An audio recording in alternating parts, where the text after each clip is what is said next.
Minnesota Republican Senator Norm Coleman. Been very honest. Days from the election, Coleman is fighting for his job, neck and neck with a man better known on stage than on the campaign trail.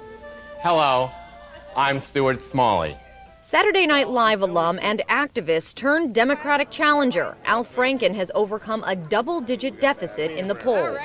This is the year we take our country back. Franken spared no one in his former career. I am not to do jokes about any aspect of the president's personal life except his eating habits. Evidently, sir, you eat a lot. But that hasn't stopped Bill Clinton from stumping for him.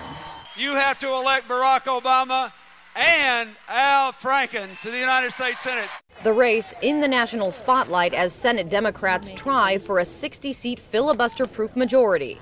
The outcome of this election will decide how the scales are tipped. Like other Republican incumbents this election, Senator Coleman is struggling against the economy and an unpopular president. Franken highlights Coleman's ties to the Bush administration at every stop. Coleman is campaigning on experience, something he says Franken lacks. I have a record of actually crossing the partisan divide and solving the problem.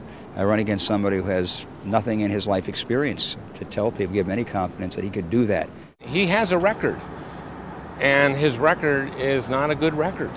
His record is supporting George Bush 90% of the time. I have a record of standing up for middle-class folks. The matchup has been marked by a flurry of negative ads, a feud fueled by the millions of dollars pouring into the race from outside political groups. Al Franken, degrading to women, to us all. Al Franken, frankly, unfit for office. Norm Coleman, he voted for billions to rebuild Iraq, for huge tax breaks to oil companies. Now voters will decide which candidate has the last laugh. There is a wild card here. Minnesota's a state where the third party matters. An independent candidate, Dean Barkley, is polling in the high teens. Analysts say in a tight race like this one, he could snag key votes from both sides. Kate Baldwin, CNN, Minneapolis, Minnesota.